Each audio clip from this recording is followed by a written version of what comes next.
इस कार्यक्रम के प्रसारण पुण्यार्जक हैं श्री आरपी जैन, श्रीमती ममता जैन, श्री प्रशांत जैन, श्रीमती दिव्या जैन, पुत्र भरत जैन, श्रीमती सौम्या एवं पारस जैन। अनुप्रेक्षा का प्रकरण है।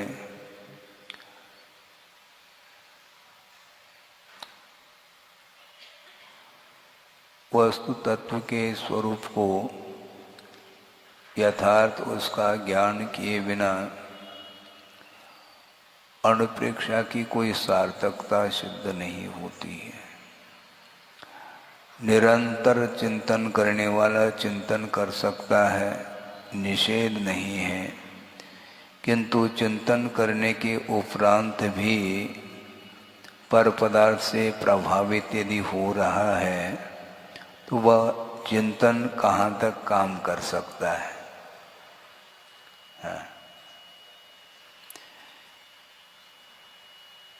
मिथ्यात्व की भूमिका में भी श्रुत ज्ञानावरणी कर्म का ऐसा क्षोभम हो जाता है कि वर्तमान में हमारे पास जो श्रुत है वो बहुत अल्प मात्रा में है।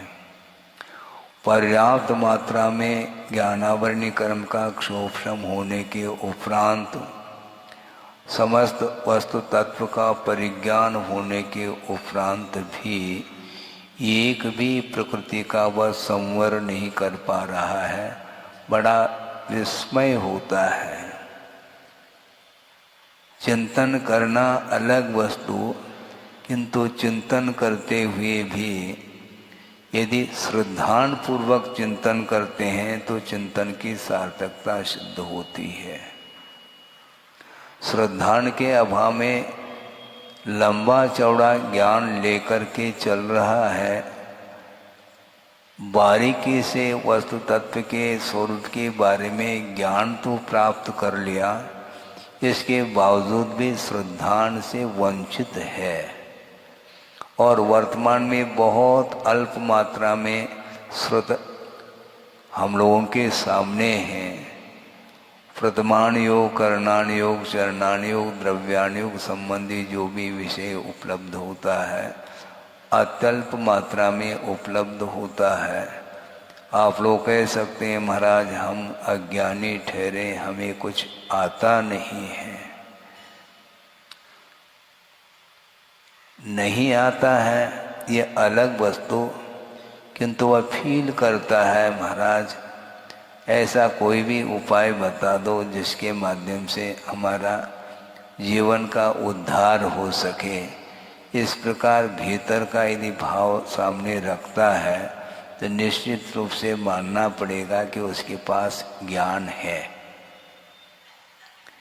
भीगता जो भीगता है उसके लिए कुछ कहा जाता है तो बहुत जल्दी वह प्रभावकारी सिद्ध होता है।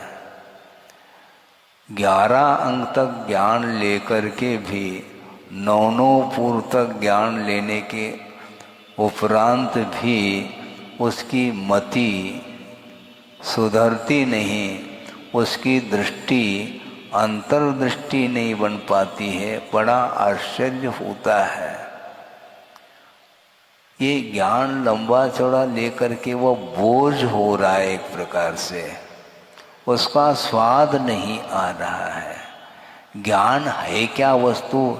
ज्ञान के माध्यम से आश्रव रुकना चाहिए, ज्ञान के माध्यम से रागादिक परिणाम समाप्त होना चाहिए, ये तो दूर रहा। किंतु ज्ञान का आलम्बन लेकर के उसके साथ जैसे जैसे ज्ञान का विकास होता चला जाता है तो उसके साथ साथ अहंकार का भी विकास होता है।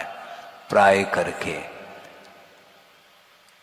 ज्ञान को लेकर के, जबकि ज्ञान वस्तुतः किस काम में आता है, ज्ञान का कार्य क्या है? नानस फलम उपेक्षा, ज्ञान का फल है उपेक्षा का अर्थ चारित्र कहा है। आप ध्यान से सुनेंगे, बहुत कठिनाई है। ज्ञान का परिणाम क्या, ज्ञान का फल क्या होना चाहिए? चारित्र। चारित्र के माध्यम से कर्मों की निर्जरा होती है और वह ज्ञान का फल माना गया है। रात दिन अध्ययन करने के उपरांत भी ज्ञान का विकास निरंतर होता चला जा रहा है। इसके साथ साथ यदि अहंकार का भी विकास हो रहा है तो वह ज्ञान का कोई फल देखने को नहीं मिलेगा। इसलिए मिथ्यात्व की भूमिका में पर्याप्त मात्रा में ज्ञान को हासिल करने के उपरांत भी बल्कि आगम के अनुरूप ही वस्तु तत्व के प्रतिपादन करने की क्षमता उसके ज्ञान में आ गई है। इसके बाद भी बल्कि यूँ कहना चाहिए कि उसके उपदेश से, उसके तत्व चर्चा के माध्यम से कई जीवों का कल्याण हो सकता है, हो रहा है, हो चुका है। इसके बाद भी दिया तले अंधेरा वाली बात आ गई। उस दीपक के माध्यम से सारे पदार्थ प्रकाशित हो रहे हैं, किंतु वह दिया तले अंधेरा, वह स्वयं अंधेरे में है। उसी प्रकार मिथ्या दृष्टि की स्थिति ये है कि पर्याप्त मात्रा में उसने ज्ञान हासिल कर लिया, बल्कि ज्ञान को प्राप्त करने के लिए वह पसीना बहाया है। रात दिन एक करके वह ज्ञान को उपलब्ध कर लिया है, किंतु उस ज्ञान की उपयोगिता स्वयं के लिए नहीं हो पा रही है। स्वयं के लिए ज्ञान काम में नहीं आ रहा है। उस ज्ञान के माध्यम से उसको आनंद आ रहा है क्या है? यदि ज्ञान के माध्यम से आनंद आ रहा है तो कर्मों की निर्जरा होनी चाहिए, कर्म का संवर होना चाहिए। यदि आश्रव नहीं रुक रहा है उस ज्ञान के माध्यम से तो वह आनंद किस काम का, वह किस बात का आनंद है, ये और प्रश्न चिन्ह सामने खड़ा होता है। वह आनंद क्या वस्तु है? वह वस्तुतः वह ज्ञान ख्याति के लिए कारण बन रहा है और ख्याति के माध्यम से आनंद ले रहा है। वह ज्ञान का आनंद नहीं माना जाता है। ज्ञान का आनंद वह माना जाता है उस ज्ञान के माध्यम से, अर्थात पदार्थ का यथार्थ ज्ञान होने के उपरांत उसको आनंद तब आता है जब अपने जीवन में चारित्र आ जाता है। क्योंकि चारित्र के लिए ज्ञान है, ज्ञान के लिए चारित्र नहीं। चारित्र के लिए ज्ञान की आवश्यकता है, क्योंकि अज्ञान पूर्वक जो आचरण है वह संसार से ऊपर उठाने में सक्षम नहीं है वह चारित्र। इसलिए अज्ञान पूर्वक आचरण निवृत्त्यर्थम ज्ञानस्य सम्यक विशेषणम, ऐसा पूज्यपाद स्वामी ने कहा है। चारित्र के पूर्व में जो सम्यक विशेषण जो जोड़ा है वह अज्ञान पूर्वक जो आचरण अभी तक चल रहा था उसकी निवृत्ति के लिए, अज्ञान पूर्वक आचरण से ऊपर उठने के लिए यहाँ पर चारित्र के पूर्व में समीचीन सम्यक शब्द का विशेषण जोड़ा है। अर्थ यह है कि ज्ञान के माध्यम से, सम्यक ज्ञान के माध्यम से आचरण में समीचीनता आती है, यह स्पष्ट है। अब ज्ञान के माध्यम से भी यदि मान लो आचरण में समीचीनता नहीं आ रही है तो वह ज्ञान समीचीन है क्या नहीं है, यह प्रश्न चिन्ह तो खड़ा ही हो जाएगा। सम्यक ज्ञान हो और आचरण की ओर कदम न उठे, ऐसा नहीं हो सकता। तो महाराज फिर हम सम्यक दृष्टि नहीं है क्या? हमारे पास सम्यक ज्ञान नहीं है क्या? ये विकल्प तो आ गया, क्योंकि कहने से ऐसा लग रहा है कि हमारे पास अब सम्यक ज्ञान है ही नहीं, क्योंकि हमारा चारित्र की ओर हमारे कदम नहीं बढ़ रहे हैं। इससे स्पष्ट है हमारे पास सम्यक ज्ञान नहीं है, और सम्यक ज्ञान नहीं है तो सम्यक दर्शन भी नहीं है। इस प्रकार वह विकल्प मन में आता है। विकल्प मत करो, भाव ये है आप सम्यक दृष्टि हो सकते हैं, इसमें कोई दो राय नहीं है। और सम्यक दर्शन है, सम्यक ज्ञान के माध्यम से, वह सम्यक दर्शन के माध्यम से ही ज्ञान में समीचीनता आई है, मैं मानता हूँ। किंतु वह सम्यक दर्शन एक्टिव होना चाहिए।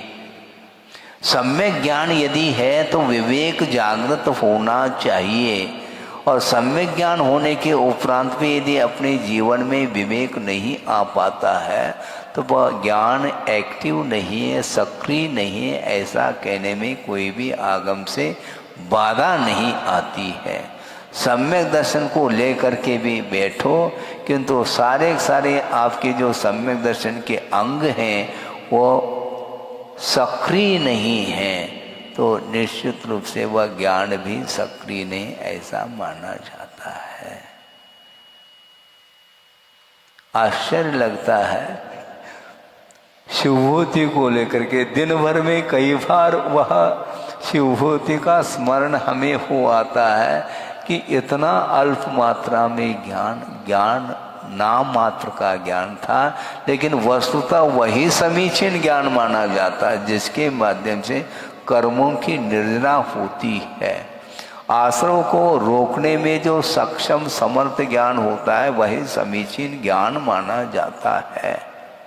उसके बिना वह ज्ञान एकमात्र द्रव्यश्रुत के रूप में लिया है, और द्रव्यश्रुत के साथ भाव श्रुति की कोई अन्विति नहीं है, अविनाभाव संबंध नहीं है। जिसके पास द्रव्यश्रुत है उसके पास भावश्रुत हो ही, जिसके पास द्रव्यश्रुत है उसके पास सम्यक दर्शन हो ही, ऐसा कोई अनिवार्य नहीं है। जिसके पास सम्यक दर्शन है उसके पास सम्यक ज्ञान है, ये निश्चित बात है।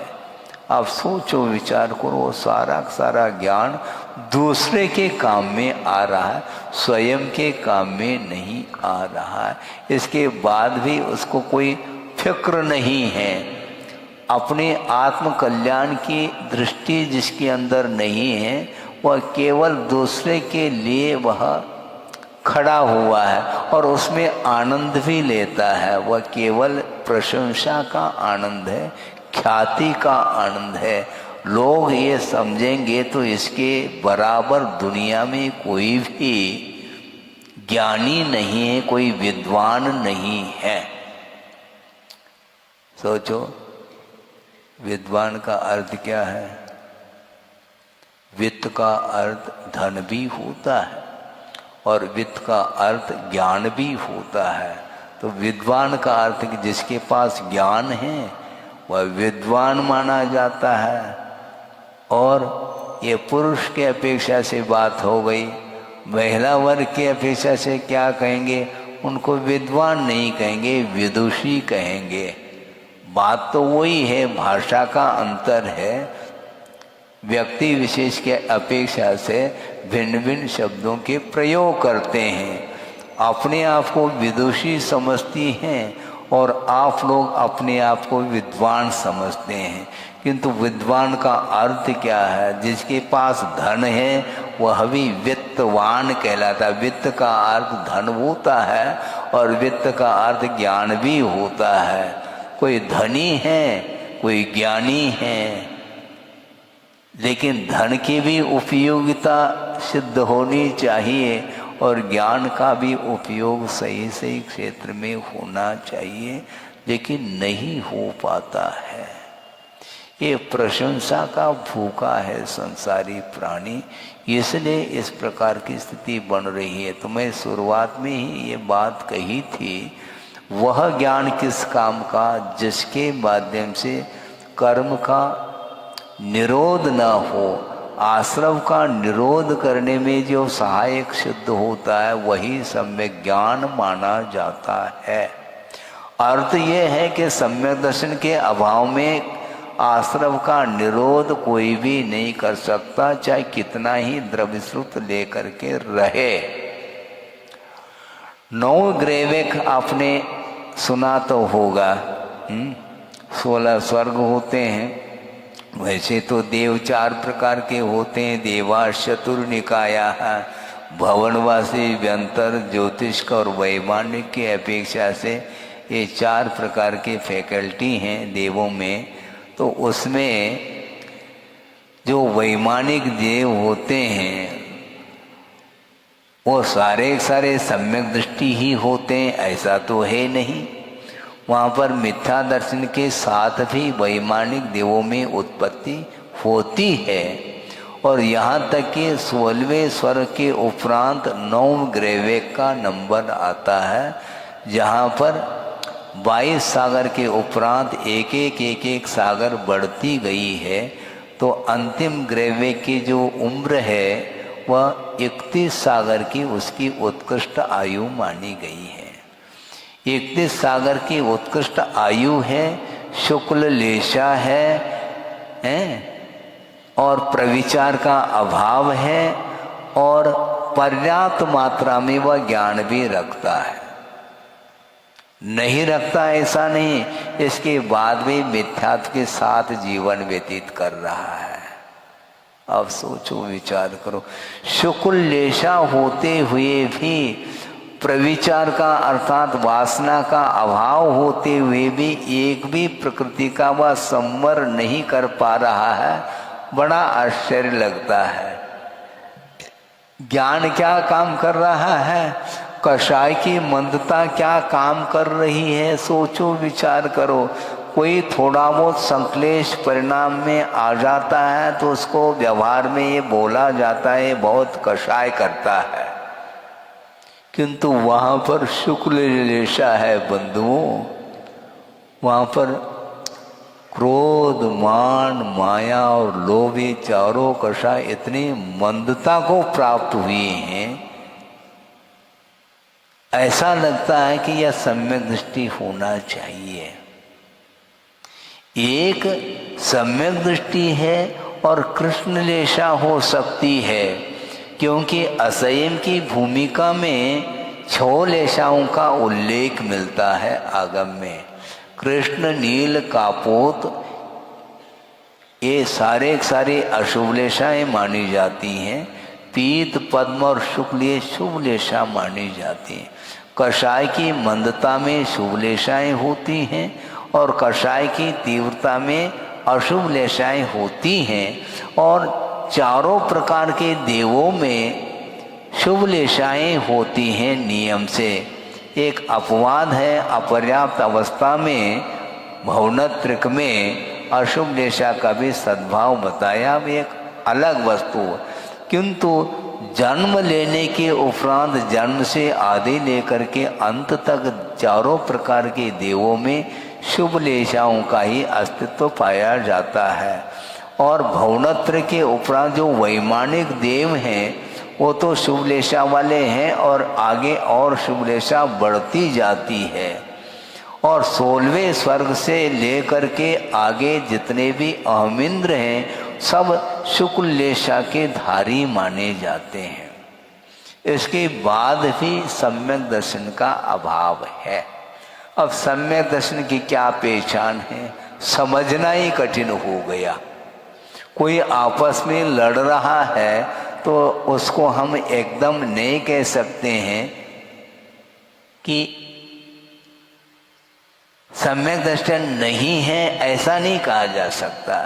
और बिल्कुल जो शांत बैठा है उसको हम सम्यक दृष्टि कह दें, संभव नहीं है। सम्यक दर्शन और मिथ्या दर्शन की जो पहचान वह अलग ही हुआ करती है। सच्चे देव शास्त्र गुरु के प्रति जो श्रद्धान का भाव है उसका नाम सम्यक दर्शन कहा है। ये बात अलग है, मनुष्य और तिर्यंच गति में सम्यक की जो उत्पत्ति होती है वह शुभ लेशा के साथ ही संभव है। और देव पर्याय में भी शुभ लेशा ही होते हैं, इसमें कोई बाधा नहीं।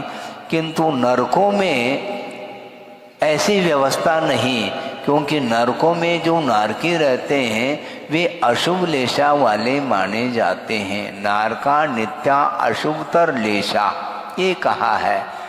निरंतर नारकियों में जो लेशा होती है वह अशुभतर लेशा होती है, अर्थात कृष्ण, नील, कापोत, ये 3 लेशाएं पाई जाती हैं। इन अशुभ लेशा की भूमिका में भी सम्यक दर्शन के अभिमुख हो जाता है वह मिथ्या दृष्टि नारकी, और सम्यक को उत्पन्न कर लेता है।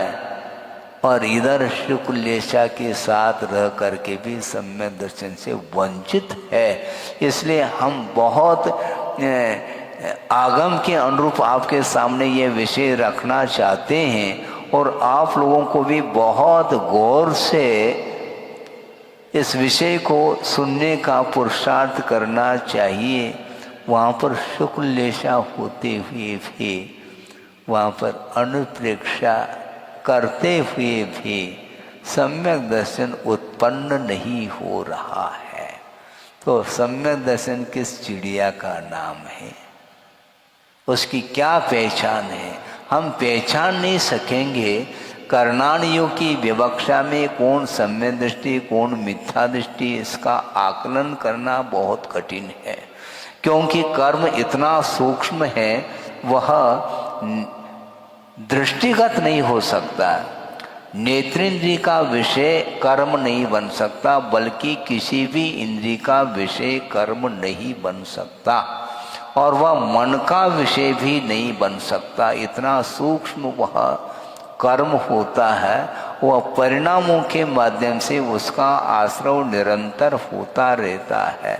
इसलिए परिणामों के माध्यम से ही कर्म की क्वालिटी किस प्रकार हो सकती है, इसका एकमात्र अनुमान किया जा सकता है, डेफिनेट नहीं कह सकते हैं, क्योंकि आशा की जो परिणति है वह विचित्र ढंग की होती रहती है।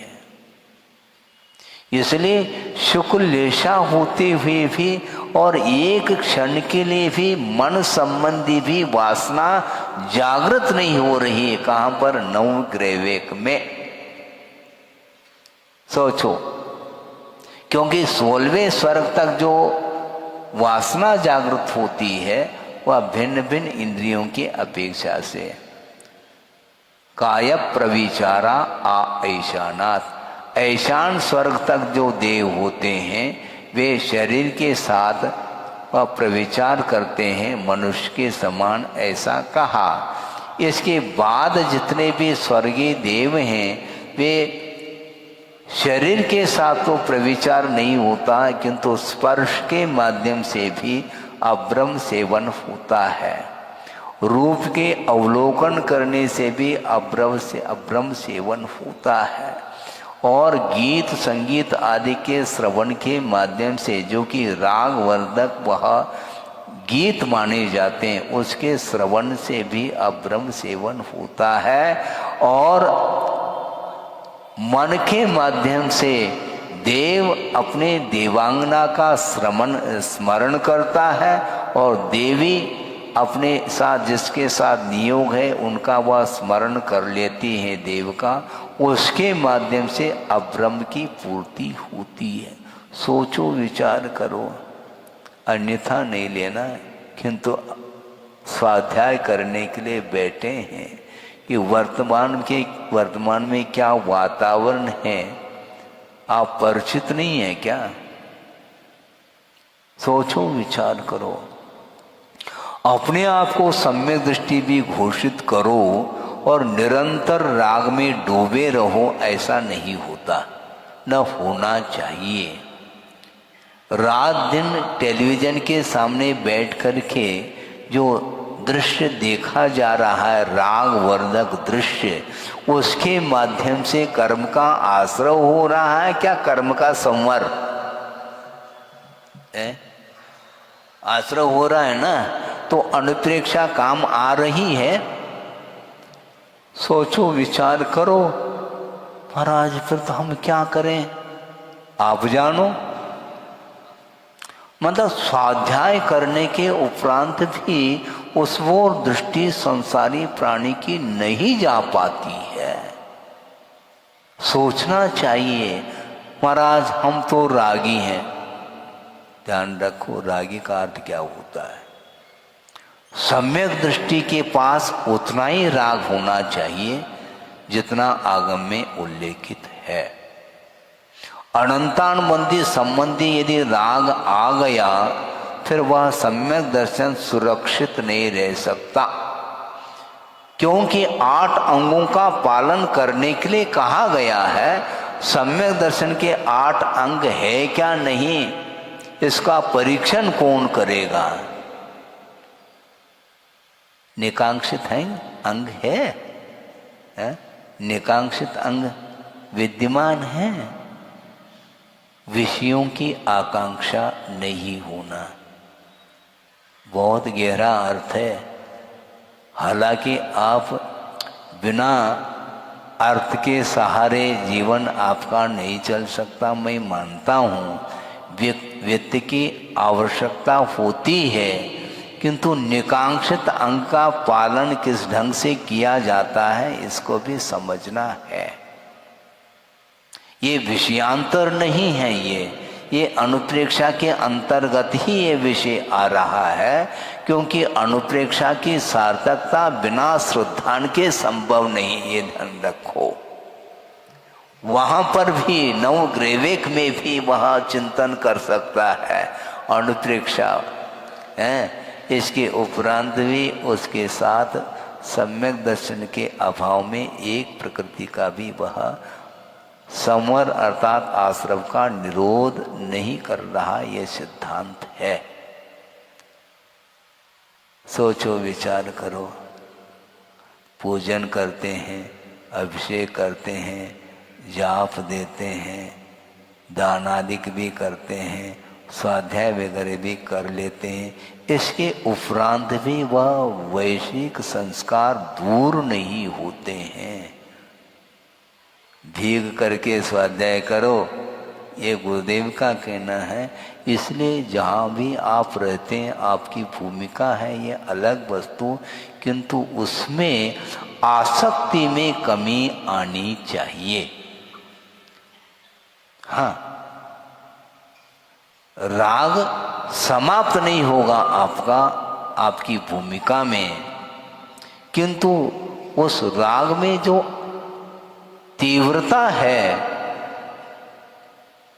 आसक्ति बढ़ रही है, तो निश्चित रूप से सम्यक दर्शन सुरक्षित नहीं रह सकता। इसलिए नहीं रह सकता मैं कह रहा हूं क्योंकि वर्तमान में एक शायक सम्यक दर्शन का अभाव है, रिस्क है। कभी भी सम्यक दर्शन वह छूट सकता है। आपको इष्ट है क्या? नहीं है। पुरुषार्थ करके सम्यक दर्शन को प्राप्त करते हो तो उसकी रक्षा की भी तो बात करो। यानी राग की एक सीमा होनी चाहिए, एक सीमा होनी, और निरंतर उस राग का दृश्य देख रहा है, उसके माध्यम से वह असंयम का पोषण कर रहा है। अनंतानुबंधी संबंधी असंयम का अभाव हो जाना चाहिए। मैं ये नहीं कहना चाह रहा हूं कि आपके पास सम्यक दर्शन नहीं है, किंतु कभी भी राग की यदि चरम सीमा होगी, राग चरम सीमा तक यदि पहुंचेगा तो सम्यक दर्शन के लिए प्रश्न चिन्ह लगेगा। ये मेरा हमारा बार बार कहना है। आप रहें, किंतु नियंत्रण होना चाहिए। नियंत्रण यदि नहीं है तो वह असंयम माना जाता है, और वह असंयम 3 प्रकार का माना, ये ध्यान रखो। क्या सुन रहे हैं? असंयम 3 प्रकार का माना गया है। अनंतानुबंधी अप्रत्याख्यानावर्ण प्रत्याख्यानावर्णोदयात, ऐसा कहा है। अनंतानुबंधी जन्य असंयम अलग क्वालिटी का है, अप्रत्याख्यानावर्णी जन्य असंयम अलग क्वालिटी का, और प्रत्याख्यानावर्णीय संबंधी जो असंयम है वह अलग क्वालिटी का है। अनंत की जो आशा है वह कभी भी आशा समाप्त नहीं होती है। निरंतर विषयों का उपभोग करता चला आ रहा है संसारी प्राणी, किंतु वह तृप्ति का अनुभव नहीं कर रहा है।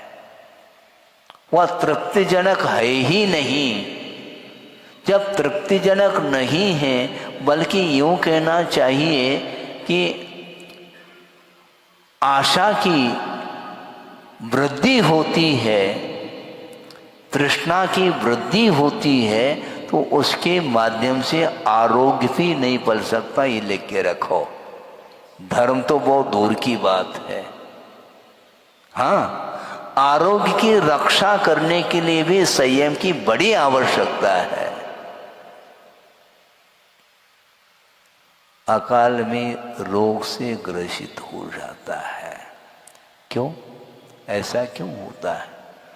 जवान अवस्था में भी वृद्धावस्था का अनुभव कर सकता है अत्यधिक मात्रा में राग के साथ संबंध रखने से।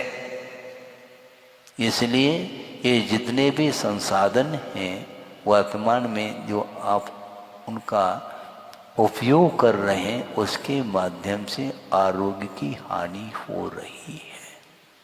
मोबाइल और टेलीविज़न, इसके माध्यम से छोटे छोटे बच्चों के ऊपर भी दुष्प्रभाव पड़ रहा है।